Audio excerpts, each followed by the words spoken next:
Hello, कैसे हो आप सभी? बहुत बढ़िया, बहुत बढ़िया। चलिए, नमस्कार, आदाब, सत श्री अकाल। जो जहाँ से देख रहे हैं सभी को प्रणाम। आज मैं आप लोगों को फिर से मेगा टेस्ट सीरीज लेकर के आए हैं और आशा करते हैं कि ये जो सीरीज होगा बिहार बोर्ड 2027 की तैयारी कर रहे वो सभी बच्चे, वो सभी मेरे छोटे बड़े भाई बहन को ये बहुत ही ज़्यादा लाभान्वित होगा। यहाँ से 100% क्वेश्चन लड़ने का संभावना व्यक्त करूँगा मैं। इसलिए आप लोग प्लीज़ चैनल को जल्दी से लाइक कर दीजिए, सब्सक्राइब कर दीजिए। और पहली बार आप चैनल को देख रहे हैं तो जल्दी से सब्सक्राइब करके कमेंट करके यस नो में जवाब देते जाइएगा। मैं आज जो आपको टेस्ट कराने वाला हूँ, इस टेस्ट में टोटल 100 क्वेश्चन रहेगा और 100 क्वेश्चन को चुटकी बजाते आप क्या करिएगा, हल कर लीजिएगा। देखते देखते आपको तुरंत फटाफट बनने लगेगा और आप हमारे साथ साथ कॉपी कलम लेकर के बैठे रहिए और कमेंट में बना करके आप जवाब देते रहिएगा। आज धुआंधार होने वाला है क्लास, बहुत ही लाजवाब होने वाला है क्लास। चलिए, समय ना गवाते हुए मैं आपको क्लास को रीस्टार्ट कर रहा हूँ। चलिए, welcome to SPD online classes. सभी को स्वागत है, सभी को अभिनंदन है, सभी को वंदन है। जल्दी से जो जहां से देख रहे हैं फटाफट लाइक कर दीजिए, कमेंट कर दीजिए जल्दी से। और जगह अपना लिख दीजिएगा, सर मैं बेगूसराय से दिख रहा हूँ, बिहार से दिख रहा हूँ, उत्तर प्रदेश से दिख रहा हूँ। जो जहाँ से इंडिया के कोने कोने से जहाँ से भी देख रहे हैं, जरूर आप अपना कमेंट जगह बताइएगा, ताकि मैं बिहार बोर्ड के रिजल्ट के बाद आप लोगों से मिलने की कोशिश करूँगा। क्योंकि आपने जो प्यार दिया, सपोर्ट दिया, उस सपोर्ट के लिए मैं जरूर आप लोगों का ऋणी बना रहूँगा। चलिए, बहुत बहुत धन्यवाद।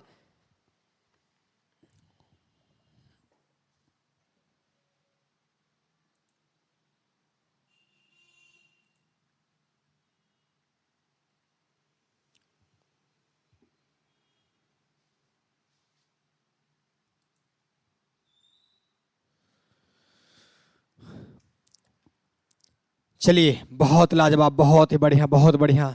सारे लोग आप इसी तरीके से प्यार दीजिए, इसी तरीके से सपोर्ट दीजिए, क्योंकि हम लोग ठहरे गांव के छोटे से टीचर, है ना। क्योंकि गांव के लोग हम लोग जैसे टीचर को कदर नहीं करते हैं, है ना।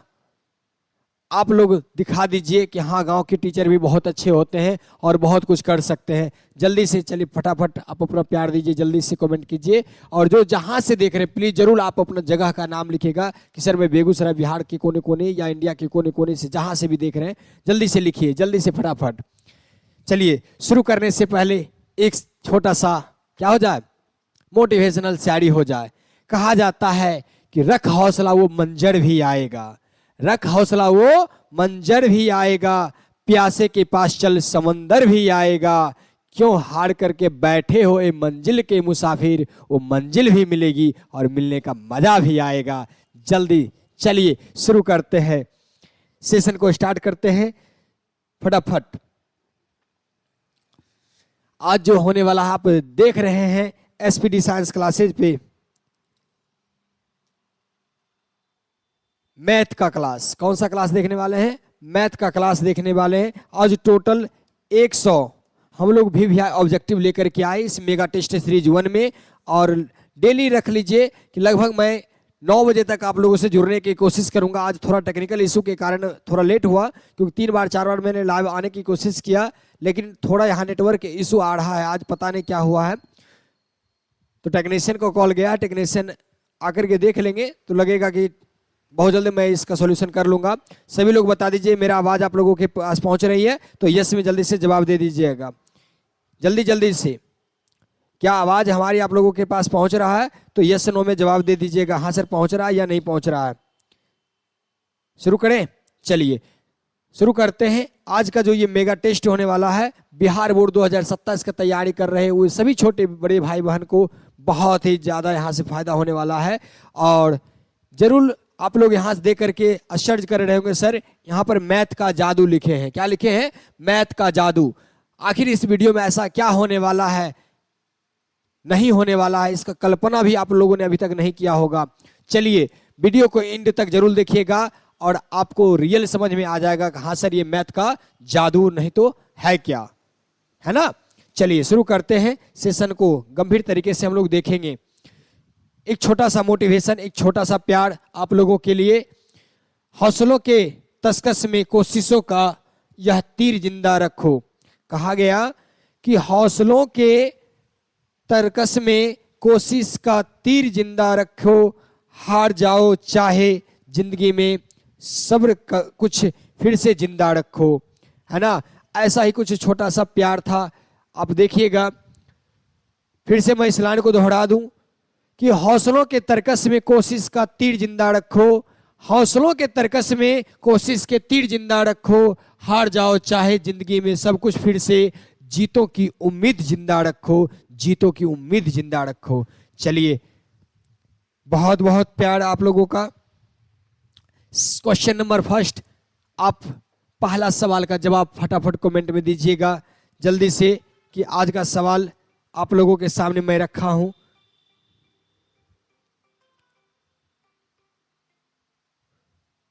ये फर्स्ट सवाल है आप लोगों का, जल्दी से कमेंट कीजिए और फटाफट जवाब दीजिए कि हाँ सर इसका आंसर क्या होने वाला। पहला सवाल आप लोगों के लिए, पहला सवाल आप लोगों के लिए है, जल्दी से जवाब दीजिएगा। पहला सवाल आप लोगों के लिए रखा गया है, जल्दी से।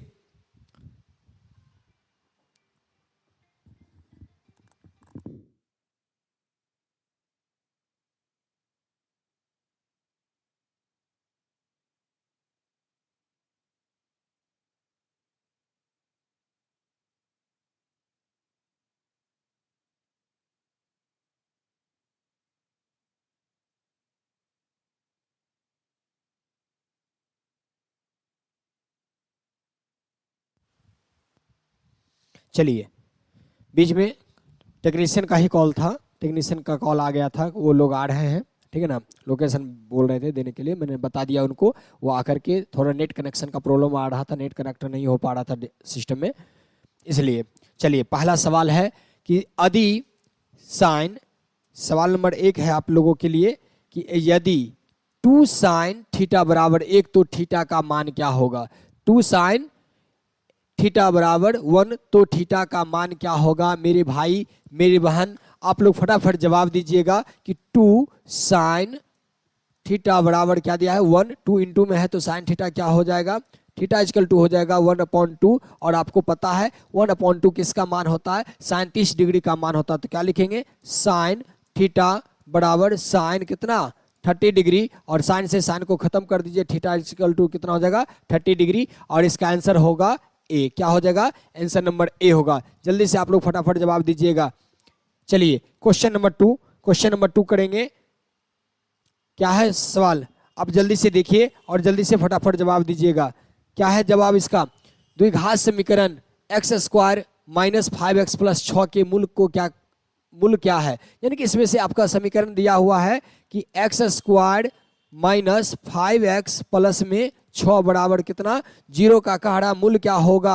आपको गुणनखंड विधि से भी बताए थे, विभक्तर विधि से भी बताए थे द्विघात समीकरण को हल करने के लिए। जल्दी से बताइए इसका आंसर क्या होने वाला है। तो आपको बता दें, तो इसका लिखेंगे हम x² माइनस में 2x और माइनस में 3x प्लस में 6 इक्वल टू क्या होगा, गुणनखंड पे मैं इसे तोड़ दिया है ना। तो इसका एक आंसर होने वाला है, देखिए एक आंसर क्या हो जाएगा -2 और एक आंसर हो जाएगा -3। तो इसका आंसर -2 -3 होने वाला है। क्या होगा आंसर, इसका आंसर -2 -3। ऐसा जल्दी से देखिए, माइनस में ना, यहाँ -2 -3 आंसर करके देखिए। x कॉमन कर लीजिएगा तो x माइनस क्या हो जाएगा 2, यहाँ -3 कॉमन कर लीजिए तो x -3 दूनी 6 प्लस माइनस माइनस हो जाएगा इक्वल टू 0। एक वैल्यू आ रहा है x -3 और एक वैल्यू आ जाएगा x -2, यानी कि अब शून्य को बराबर करिएगा तो x का वैल्यू आ जाएगा 3 और 2। देखिए 3 और 2 किसमें है, 2 3 इसमें, option number first, option number क्या हो जाएगा इसका फर्स्ट जवाब होगा। जल्दी से फटाफट आगे नेक्स्ट क्वेश्चन, क्वेश्चन नंबर 3, समांतर श्रेणी एपी, यानी कि जिसको हम लोग क्या बोलते हैं एपी बोलेंगे। और एपी दिया हुआ है 2 7 12 का 10वां पद क्या होगा। कितना पूछ रहा है 10 10वां पद, यानी कि 10वां पद पूछ रहा है। 10वां पद लिखने के लिए आपको मैंने बताया था क्या कहते हैं समांतर श्रेणी को। कुछ मैं आपको थोड़ा हिंट कर दूं यहाँ पर, समांतर श्रेणी के पहले पद को कहा जाता है A1, दूसरे पद को A2, इसी तरीके से तीसरे पद को A3। इसी तरीके से आप चलिएगा तो 10वें पद को क्या लिखेंगे A10 लिखेंगे। क्या लिखेंगे A10 लिखेंगे। और आपको ये भी बताए थे कि सार्वंतर बराबर क्या होता है, तो सार्वंतर को D से सूचित करते हैं और सार्वंतर बराबर होता है A2 माइनस में A1। क्या हो जाएगा, सार्वंतर बराबर होता है A2 माइनस A1, यानी कि दूसरे पद माइनस पहले पद। कहीं से भी निकालिएगा तो मतलब आगे जो का पद है वो पीछे के पद से क्या कर दीजिएगा, अंतर कर दीजिएगा। मतलब ये दोनों का अंतर क्या होगा, इसका सार्वंतर कहला जाएगा। यानी कि A3 माइनस A2 भी सार्वंतर है, A4 माइनस A3 भी सार्वंतर है। इस तरीके से आप दूसरा पद माइनस पहला पद, हर दूसरा पद माइनस पहला पद करिएगा, क्या हो जाएगा, आपका सार्वंतर निकल जाएगा। ठीक है ना।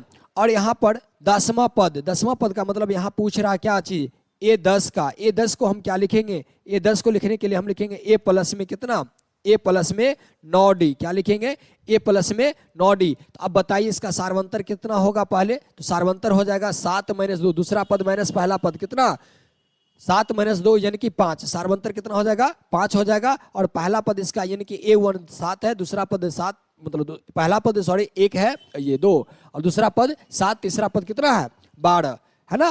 तो इस तरीके से आप लिखिएगा, क्या बताएंगे, हमको लिखना है A10वां पद निकालने के लिए, अर्थात A10 निकालने के लिए क्या लिखिएगा, A प्लस में 9D लिखिएगा।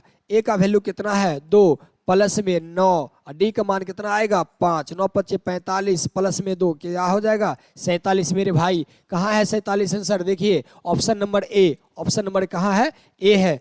जल्दी से फटाफट आप कमेंट कीजिए और जल्दी से जवाब दीजिएगा, हाँ इसका आंसर सर क्या होगा। बहुत बढ़िया, जल्दी जल्दी से जवाब दीजिए फटाफट। राजू, मोहन, सोहन सभी को बहुत बहुत धन्यवाद। आप लोग मिलाते चलिएगा और मैं आप लोगों से फिर सवाल करूंगा कि आपने अभी तक कितना सही जवाब दिए हैं, है ना। क्वेश्चन नंबर ये था आपका 3 में आपने क्या को जवाब सही दिया आप बताइएगा हमें जरूर, है ना। क्वेश्चन नंबर 4 जल्दी से जवाब दीजिएगा। बिंदु समांतर श्रेणी का क्वेश्चन है, ये किसका है, समांतर श्रेणी का क्वेश्चन है। बिंदु -3, -5 किस चतुर्थांश में है, किस चतुर्थांश में, तो मैंने चतुर्थांश बना करके आपको बताया था। इसको कहा जाता पहला चतुर्थांश, ये है दूसरा चतुर्थांश, ये है तीसरा चतुर्थांश और ये है चौथा चतुर्थांश। ये 4 प्रकार के चतुर्थांश मैंने बताया था। कोऑर्डिनेट ज्योमेट्री यानी कि निर्देशांक ज्यामिति में चतुर्थांश कितना होता है, 4 होता है। अब मैं इसको क्लियर कर दिया था, पहला दूसरा तीसरा, यानी कि घड़ी के विपरीत दिशा से इसको निकालना होता है, किधर से, ये पहला दूसरा तीसरा चौथा। जल्दी से देख लीजिएगा फटाफट।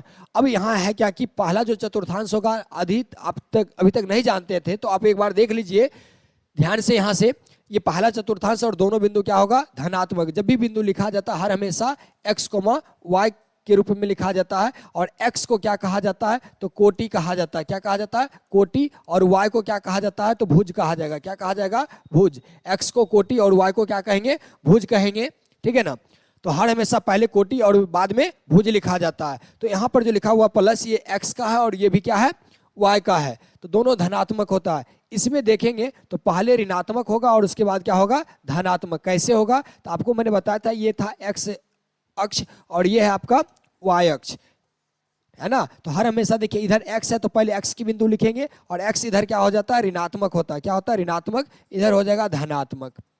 क्लियर, जान लीजिए आप, पूरा जान लीजिए। ये है धनात्मक ऊपर की ओर और नीचे चलेंगे तो क्या हो जाएगा, ऋणात्मक होगा, ये माइनस में हो जाएगा। तो अब यहाँ से देख लीजिए कि यहाँ पर इधर से प्लस है, इधर से भी प्लस, इसलिए प्लस कोमा प्लस, यानी पहला चतुर्थांश धनात्मक, दूसरा चतुर्थांश में x ऋणात्मक और y का मान धनात्मक होता है। तीसरा में देखिएगा तो दोनों बिंदु क्या हो जाएगा, ऋणात्मक होगा। क्या हो जाएगा, ऋणात्मक। x और y दोनों ऋणात्मक होगा। और चतुर्थ चतुर्थांश में चलिएगा तो x धनात्मक हो जाएगा और y क्या हो जाएगा, ऋणात्मक में हो जाएगा। y क्या हो जाएगा, ऋणात्मक होगा।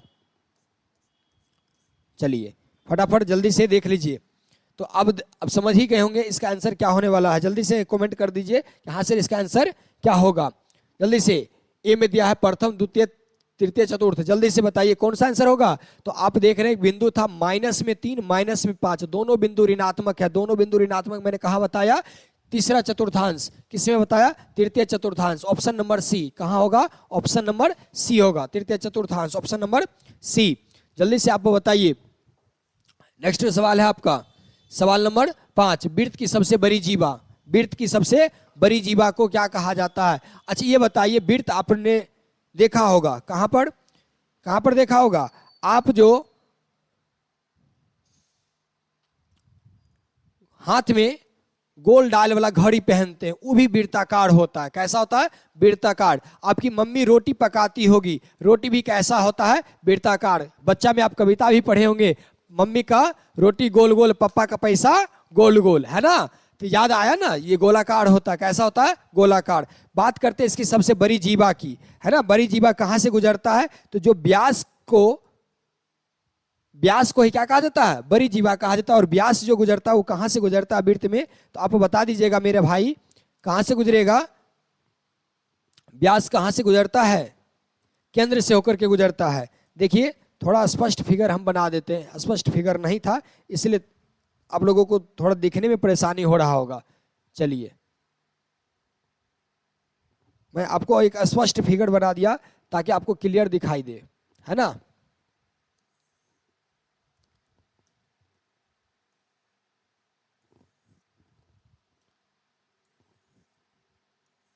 देखिए ये जो व्हाइट वाला फिगर आप देख रहे हैं, ये इसका क्या है? केंद्र है। यहाँ पर जो देख रहे हैं ये इसका केंद्र है। और ये केंद्र से होते हुए जो आर पार रेखा गुजर जाएगा ये इसका क्या कहलाएगा?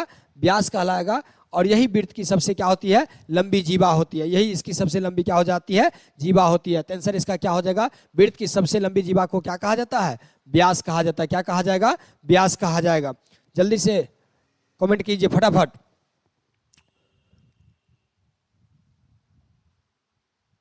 विजय, दीपक, बहुत बहुत बढ़िया, सभी का आंसर फटाफट आ रहा है। जल्दी से बताइए, है ना। बड़ी भैया, प्यारे भैया बहुत बहुत धन्यवाद आपको भी। जल्दी से आंसर दीजिएगा, आंसर फटाफट देते रहिए आप लोग कमेंट में जल्दी से। और वीडियो को अधिक से अधिक शेयर करिए। आज कम से कम आप लोगों से रिक्वेस्ट है कि इस वीडियो को 1000 लाइक, 1000 क्या करना है? लाइक पहुंचाना है। जल्दी से आप वीडियो को फटाफट लाइक कीजिए, शेयर कीजिए। अपने दोस्त, अपने छोटे बड़े भाई बहन को जल्दी से आप लोग शेयर कर दीजिए ताकि सारे लोग जो बिहार बोर्ड की तैयारी कर रहे हैं सभी लोग इनसे जुड़ जाएं, है ना।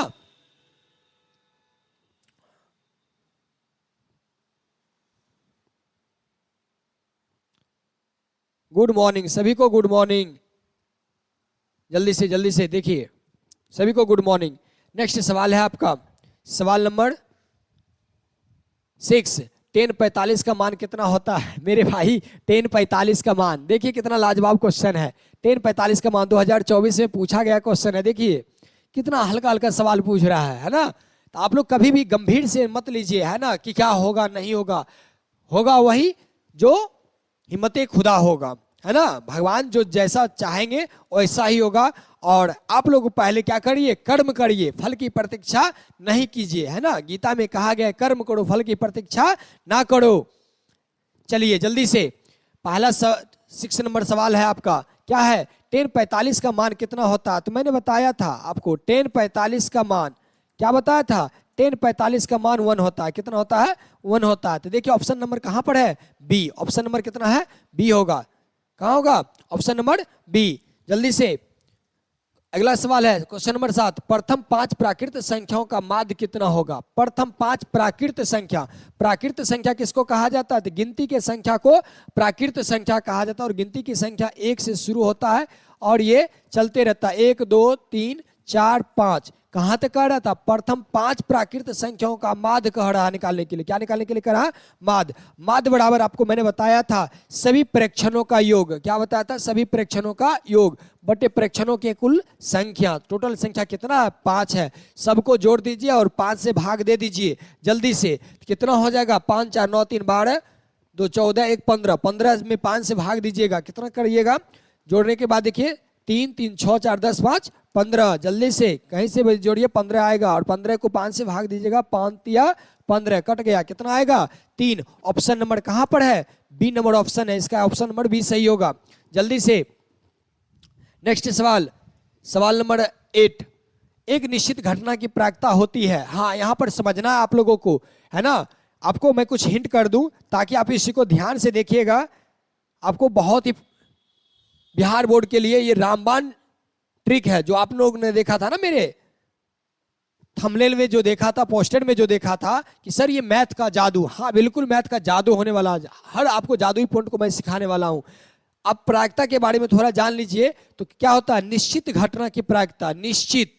निश्चित घटना की प्रायिकता कितना होता है, तो अधिकतम 1 होगा। निश्चित घटना की प्रायिकता अधिकतम क्या होगा, 1 होगा। और अनिश्चित घटना की प्रायिकता क्या होता है, अनिश्चित घटना, जो घटना घटित होने वाला नहीं है, उसकी प्रायिकता क्या होगा, 0 होगा। क्या होगा, 0 होगा। प्रायिकता का अधिकतम मान, किसी भी संख्या के प्रायिकता का प्रायिकता का अधिकतम मान कितना होगा, 1। और न्यूनतम मान क्या होगा, न्यूनतम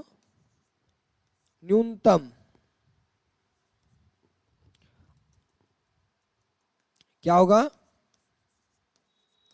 न्यूनतम मान। बताइए, प्रायिकता, किसी भी घटना के प्रायिकता का न्यूनतम मान क्या होगा, तो 0 से बड़ा होगा। क्या होगा, 0 से बड़ा होगा और 1 से छोटा होगा। क्या होगा, 0 से बड़ा और 1 से छोटा होगा, है ना।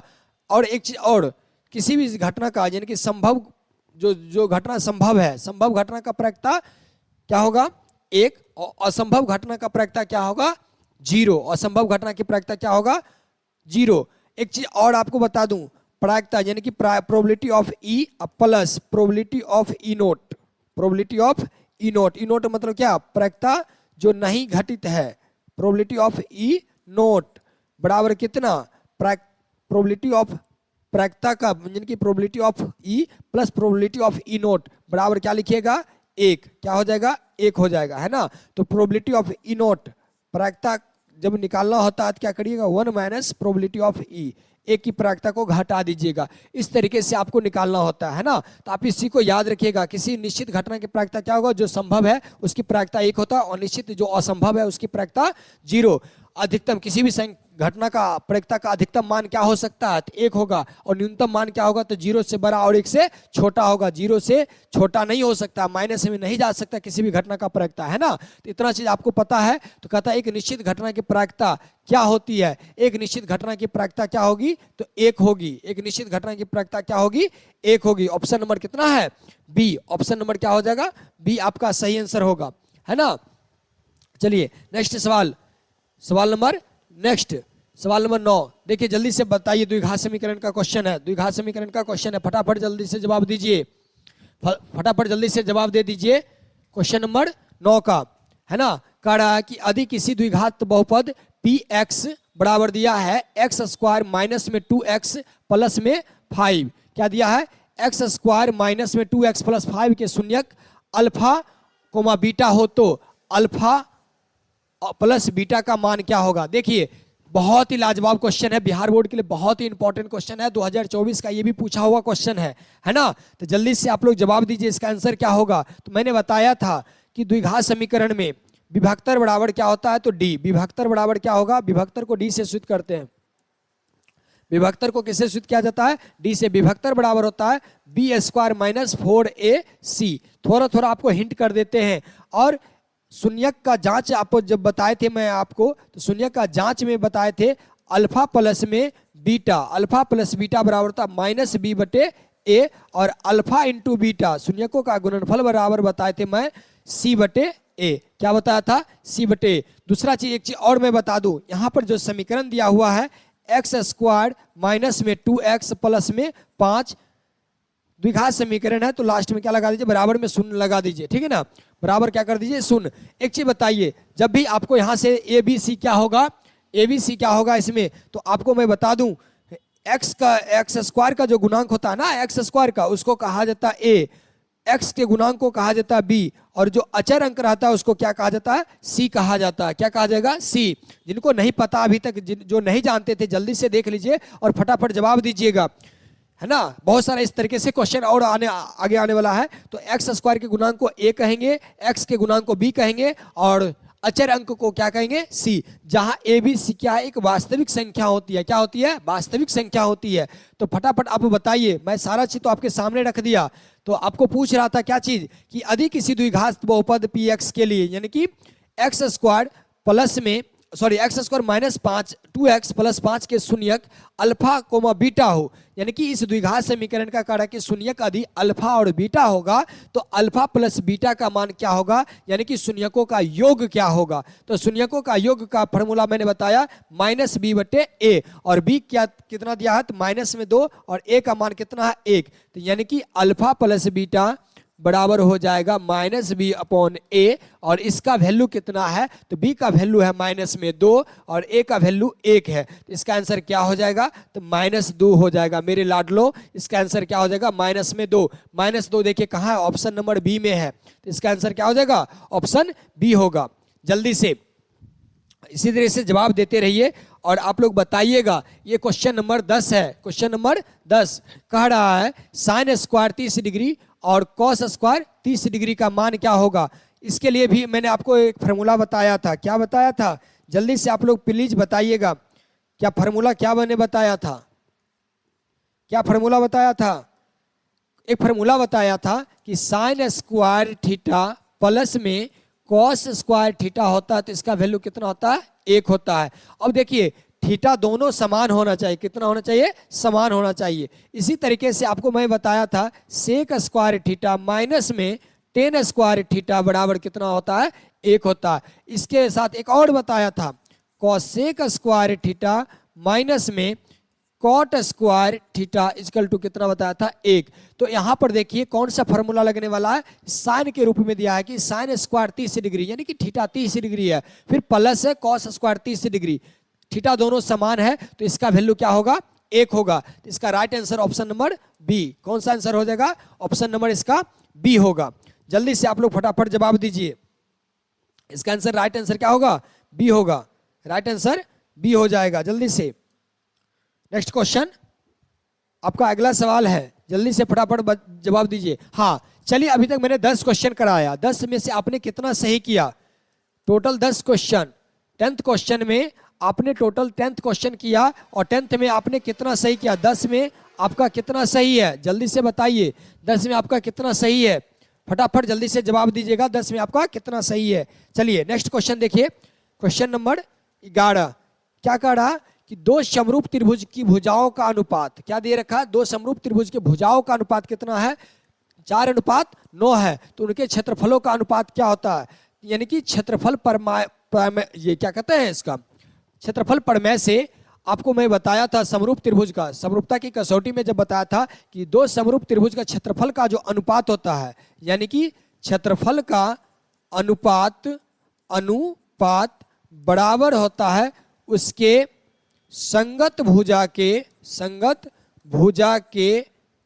वर्ग का अनुपात। क्या होता है, संगत भुजा के वर्ग का अनुपात। क्या हो जाएगा, किसी भी समरूप त्रिभुज की बात करिएगा तो दो समरूप त्रिभुज में उसका क्षेत्रफल का जो अनुपात होता है उसके संगत भुजा के वर्ग के अनुपात के बराबर होता है। तो यहाँ पर दे रखा है क्या चीज, भुजा का अनुपात दे रखा है, यानी कि 4/9 दे रखा है। इसका क्या कर दीजिएगा, वर्ग कर दीजिएगा, तो इसके क्षेत्रफल का अनुपात निकल के आ जाएगा। तो 4 का अनुपात क्या होगा, 4 का वर्ग 16, 4 का वर्ग क्या हो जाएगा 16, 9 का वर्ग कितना हो जाएगा 81। देखिए ऑप्शन में कहां पर है ऑप्शन नंबर ए है। कहां पर है, ऑप्शन नंबर 1।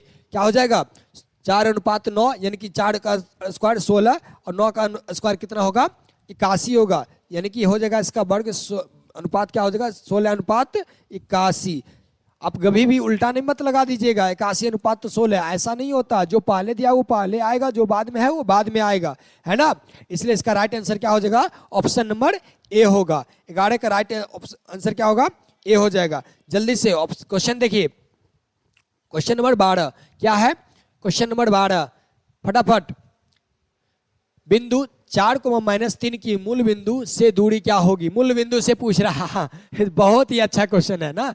मूल बिंदु से दूरी का मैंने बताया था फॉर्मूला क्या होता है, जो दिया रहेगा उसी के वर्ग को क्या कर दीजिए, घटा दीजिए, यानी कि x का स्क्वायर माइनस में क्या हो जाएगा y का स्क्वायर हो जाएगा। क्या हो जाएगा, अच्छा दूरी सूत्र का फार्मूला बताया था मैंने ना, दूरी सूत्र के फार्मूला पर चलिए। तो मैं क्या बताया था आपको कि दूरी सूत्र बराबर होता है, निर्देशांक ज्यामिति में मैंने बताया था दूरी बराबर होता है √x2 - x1 का होल स्क्वायर, फिर आपको क्या बताया था प्लस y2 - y1 का होल स्क्वायर, यही बताया था ना। अब देखिए इसमें कह रहा मूल बिंदु का निर्देशांक कितना होगा 0,0। एक दूरी ये होगा, एक बिंदु ये हुआ और दूसरा बिंदु दे रखा है 4,-3। अब बताइए 4 से 0 को घटाइए तो क्या हो जाएगा 4 होगा, 3 से 0 को घटाइए तो क्या होगा, -3 है तो -3 ही रहेगा। अब ये दोनों के वर्ग को जोड़ दीजिएगा तो क्या होगा, मूल बिंदु से दूरी सूत्र का, मूल बिंदु से खास करके आप ये फार्मूला लगाइएगा, मूल बिंदु से दूरी के लिए, मूल बिंदु से दूरी के लिए किसका, यानी कि x जो दिया है उसका वर्ग कर दीजिए, अब प्लस में y का जो वैल्यू दिया है उसका वर्ग कर दीजिए तो क्या हो जाएगा, 4 दे रखा है x का वैल्यू तो 4 का स्क्वायर, प्लस में -3 दे रखा है y की वैल्यू तो y का स्क्वायर, ठीक है ना। तो 4 का वर्ग 16, प्लस में 3 का वर्ग 9, 16 9 क्या हो जाएगा 25, 25 का वर्ग निकल के देखिए कितना हो जाएगा, तो प्लस में माइनस में दोनों हो जाएगा 5। आंसर देखिए यहाँ कौन सा है, तो +5 दे रखा है, तो यही इसका क्या हो जाएगा आंसर होगा, क्योंकि आपको पता है दूरी ऋणात्मक नहीं होता है इसलिए -5 में नहीं लेंगे, लेकिन वर्गमूल में हम ले सकते हैं, वर्गमूल देख सकते हैं कि हम प्लस माइनस दोनों होता है, लेकिन दूरी की बात आएगी तो दूरी कभी भी ऋणात्मक में हम लोग नहीं मापते, क्योंकि माइनस में थोड़े ना कोई लोग चलता है। चलिए ऑप्शन क्या हो जाएगा ए। आगे नेक्स्ट सवाल, आपका अगला सवाल क्या है, सवाल नंबर 12, देख 13 है ना, 13 नंबर सवाल, समांतर श्रेणी 10 7 4 का 30वां पद क्या होगा, कौन सा पद पूछ रहा है, 30वां पद पूछ रहा है, यानी कि A30 पूछ रहा है। तो जल्दी से इसका जवाब बताइए कि A30 का जवाब क्या होगा, फटाफट कमेंट कीजिए जल्दी से। A30 का मान कितना आएगा, अभी मैं बताया था कि जो जितना पूछा जाए उससे एक कम कर दीजिए, A प्लस में कितना 29D यानी कि 29D। अब पता है ना कि D कहाँ से आता है, तो दूसरा पद माइनस पहला पद, A का वैल्यू कितना है 10 प्लस 29 अगुना कितना लिखिएगा 7 में से 10 को घटाइए माइनस में 3 होगा, तो क्या लिखिएगा 10 प्लस माइनस माइनस 9 तिया 27 और इसको गुना करिए 3 दूनी 6 दू 8, 29 तिया क्या होगा 87, 87 से घट जाएगा 10 कितना बचेगा 77। कैसा, धनात्मक या ऋणात्मक, ऋणात्मक में आएगा। ऑप्शन नंबर क्या हो जाएगा इसका, राइट आंसर सी होगा, राइट आंसर इसका क्या होने वाला है, सी होने वाला है। नेक्स्ट सवाल है आपका क्वेश्चन नंबर 14, यदि cos a बराबर कितना दे रखा 4/5 तो tan a का मान ज्ञात कीजिए। आपको अनुपातिक फार्मूला पता है, त्रिकोणमिति में हम बताए थे आपको, tan के लिए पूछ रहा है, tan थीटा बराबर बताए थे लंब बटे क्या होता है, लंब बटे आधार होता है, क्या होगा लंब बटे आधार। तो लंब का मान कितना है, इसमें क्या पूछ रहा था, tan का ना मान निकाला, तो cos में दे रखा था, cos का दे रखा है, तो cos a बराबर दे रखा है 4/5 और cos थीटा बराबर आपको होगा आधार बटे कर्ण। तो निकालना क्या है, पहले लंब निकालना, परपेंडिकुलर निकालना, तो लंब बराबर क्या लिखिएगा, लंब बराबर होता है कर्ण का वर्ग माइनस में कर्ण का वर्ग माइनस आधार का वर्ग, कर्ण का वर्ग माइनस आधार का वर्ग होगा। तो कर्ण कितना है 5, 5 का स्क्वायर माइनस में 4 का स्क्वायर कितना आएगा, जल्दी से फटाफट बताइए, 25 माइनस में 16 आ जाएगा आपका √9, 9 का वर्गमूल कितना होगा 3, यानी कि आपका परपेंडिकुलर कितना आया, लंब कितना आया 3 आया। तो आप इसका मान रख दीजिए, तो क्या हो जाएगा 3 बटे में कितना 4, 3/4। आंसर देखिए कहाँ 3/4, ऑप्शन नंबर इसका बी, 3/4 ऑप्शन नंबर क्या हो जाएगा इसका राइट आंसर बी होगा। सवाल नंबर 15 देखिए क्या लिखा हुआ है, एक गोले का व्यास 14 सेंटीमीटर, गोले का व्यास दे रखा 14 सेंटीमीटर और इसकी त्रिज्या क्या दे रखा है, क्या होगी, व्यास दे रखा है, त्रिज्या आपसे पूछ रहा है। गोले का व्यास क्या दे रखा है, गोले का व्यास दे रखा है, व्यास को किससे सूचित किया जाता है, डी से, कितना दे रखा है 14, तो त्रिज्या निकालते हैं तो क्या होगा d/2 होता है, त्रिज्या बराबर क्या फॉर्मूला होता है व्यास/2, तो व्यास कितना है 14 और बटे करिए 2 कितना होगा 7, देखिए कहां पर है 7, यानी कि ऑप्शन नंबर ए, इसका राइट आंसर क्या हो जाएगा ऑप्शन नंबर ए होगा। फटाफट जवाब दीजिए। सवाल नंबर नेक्स्ट 16 नंबर देखिए, कहता है निम्नलिखित में कौन सा परिमेय संख्या है, परिमेय संख्या जिस संख्या का क्या होता है पूरा रूट से बाहर निकल जाएगा वो परिमेय है, और जो अंडर में रूट में रह जाएगा वो क्या कहलाएगा अपरिमेय। आप लोग ये भी पढ़े होंगे जिसको p/q के रूप में लिखा जाता है वो क्या होता है परिमेय, और जिसको p/q के रूप में लिखा नहीं जाएगा वो अपरिमेय। हाँ ये भी सही है, लेकिन कभी भी परिमेय संख्या का अनुपात अपरिमेय से करेंगे तो हमेशा अपरिमेय ही आता है, इसलिए ऐसा माना जाता है, ठीक है ना। तो देखिए कौन सा संख्या है जो क्या कह रहा है इसमें परिमेय संख्या, निम्न में से कौन सी संख्या, निम्न में से कौन सी संख्या का रहा है इसमें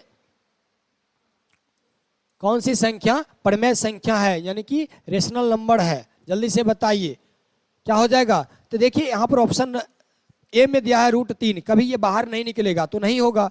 यहाँ दिया 2 माइनस में √5, एक प्रमेय है और एक अप्रमेय है। प्रमेय और अप्रमेय का अंतर हमेशा अप्रमेय होता है, इसलिए ये भी ऑप्शन नहीं होगा।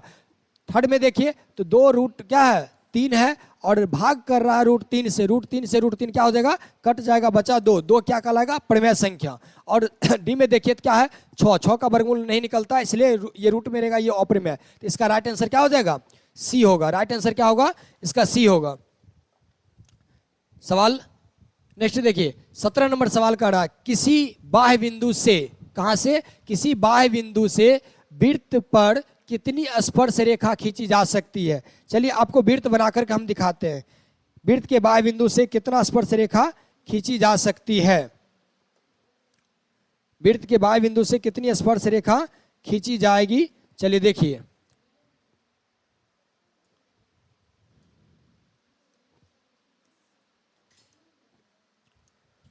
फटाफट जल्दी से जवाब दीजिए। देखिए ये है आपका वृत्त, क्या है, वृत्त है। और हम कहीं भी एक बाह्य बिंदु ले लेते, मान लीजिए ये एक बाह्य बिंदु है, यहाँ से हम एक रेखा इधर से खींचेंगे और एक रेखा यहाँ से खींचेंगे। इसके बाद बताइए कोई तीसरा रेखा होगा क्या, इसके बाद कोई तीसरा रेखा होगा, नहीं होगा। तो इसका राइट आंसर क्या हो जाएगा, 2 होगा, यानी कि बी नंबर। किसी भी वृत्त के बाह्य बिंदु से कितनी स्पर्श रेखा खींची जा सकती है, तो केवल 2 रेखा खींची जा सकती है।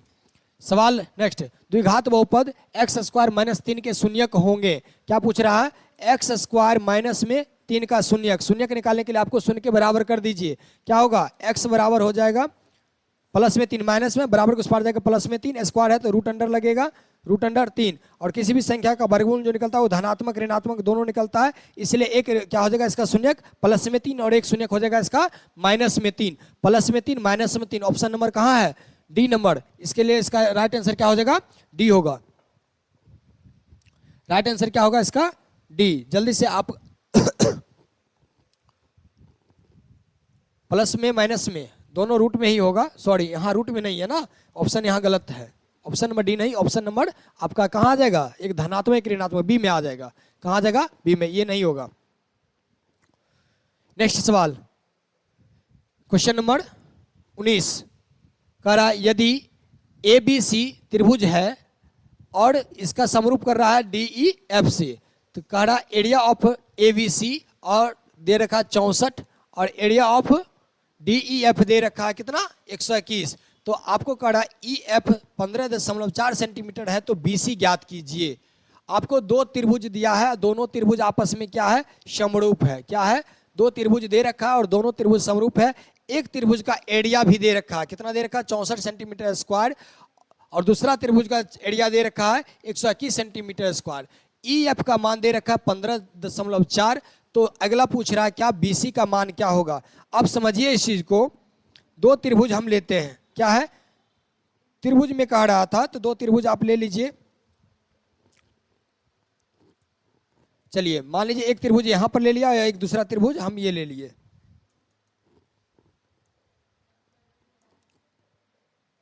एक त्रिभुज यहां है, एक त्रिभुज ये है। ये दोनों त्रिभुज का नाम रख दीजिए ABCDEF, रख दिया ना। अब कह रहा कि इसका क्षेत्रफल, इसका जो पूरा एरिया है ये दोनों दे रखा है, यानी कि एरिया ऑफ त्रिभुज ABC बटे एरिया ऑफ त्रिभुज AB यानी B, इसमें 2 दे रखा है ना, एक एरिया ऑफ त्रिभुज ABC है, दूसरा है एरिया ऑफ त्रिभुज DEF। 2 त्रिभुज है और आपको मैंने बताया था भी कि 2 समरूप त्रिभुज का क्षेत्रफल का जो अनुपात होता है वो संगत भुजा के वर्ग के अनुपात के बराबर होता है। इसमें से एक भुजा देखिए, अनुपात पहले कर लीजिए, त्रिभुज समरूप है तो AB का अनुपात क्या होगा, DE होगा, AC का अनुपात क्या होगा, BC होगा, सॉरी AC का अनुपात DF और BC का अनुपात क्या होगा, EF। यानी कि अनुपात लिखिएगा तो AB/DE क्या हो जाएगा, DE बड़बड़े होता है AC/DF बड़बड़े होगा कितना, BC/EF क्या हो जाएगा, BC/EF। ठीक है ना। अब देखिए इसमें से एक भुजा दे रखा, कौन सा दे रखा, EF। EF कहां पर है, तो ये है नीचे का भुजात, इसके अनुपात क्या हो रहा है BC, और पूछ भी किसका रहा था BC का, किसका पूछ रहा था BC का, तो BC अपॉन क्या लिखिएगा 15.4, इसका क्या हो जाएगा वर्ग, इसका क्या हो जाएगा वर्ग हो जाएगा। अब मान निकाल दीजिए, फटाफट मान निकालिएगा तो क्या आएगा, जल्दी से मान निकाल के बताइए।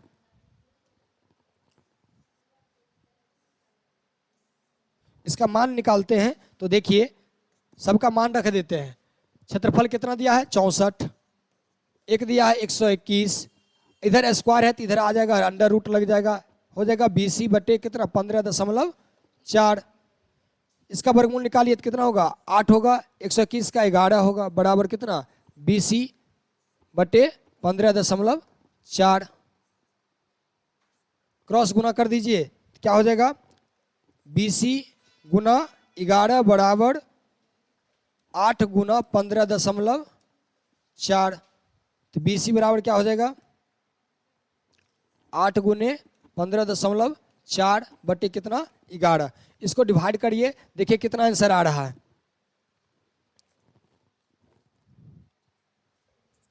15 इसको काट देते हैं, देखिए दशमलव उड़ाइए, भाग में कितना आएगा 10, 11 से काटिए, 11 कम 11 बचा कितना 4, 4 5 44, 11 चौका 44, 14 दाम में खत्म हो गया। 14 को 8 से गुना करिएगा कितना हो जाएगा 14 8 126, भाग दीजिएगा कितना से 10 से, 10 से भाग दीजिएगा यानी कि एक अंक बाद दशमलव लग जाएगा 12.6, देखिए कहीं है आंसर इसका। 14 8 कितना होता है 108 होता है, 112 होता है, 112 होता है, हाँ 112 होता है, 14 8 112 होगा, भाग देना है 10 से तो लगेगा कितना एक अंक के बाद दशमलव, कितना आ जाएगा 112 है ऑप्शन कहीं, हाँ 11.2, 11.2 ऑप्शन नंबर ए हो जाएगा इसका आंसर। नेक्स्ट सवाल है आपका, बहुलक का सूत्र क्या होता है, क्या होगा बहुलक, आप लोग के लिए भी है, बताइए इसका सूत्र क्या होगा, क्योंकि ढेर सारा भर भर के कंपटीशन में आएगा ये। बहुलक निकालने का फॉर्मूला क्या होगा, जल्दी से क्या होगा बहुलक का फॉर्मूला, नहीं पता है, बहुलक बराबर फॉर्मूला क्या होगा, बहुलक देखिए बहुलक बराबर ऑप्शन ए ही सही है, 3 गुने माध्यक माइनस 2 गुने क्या होता है माध्य होता है। बहुलक बराबर फॉर्मूला क्या होगा 3 गुने माध्यक माइनस 2 गुने माध्य होता है।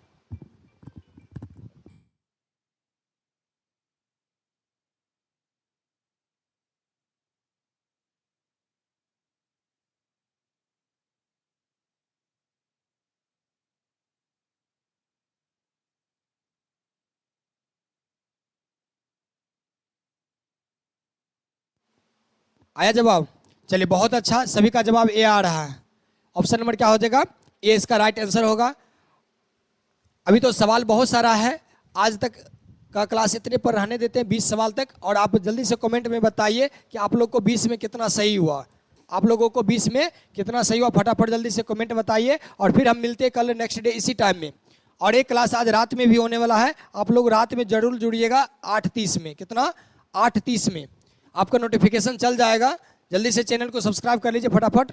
8:30 में क्लास इसका होने वाला है मेगा टेस्ट का, यानी कि 20 से जो 40 का सवाल होगा वो रात में होगा, और फिर कल सुबह में 9 बजे फिर जुड़िएगा, तो वहाँ से 20 से 40 नहीं 50 तक लगभग मान लीजिए, रात में आज आपका 50 सवाल तक क्लियर हो जाएगा, और कल सुबह में फिर 50 सवाल का हम कराएंगे क्लास। चलिए बहुत बहुत धन्यवाद, फिर मिलते हैं हम लोग नेक्स्ट क्लास में।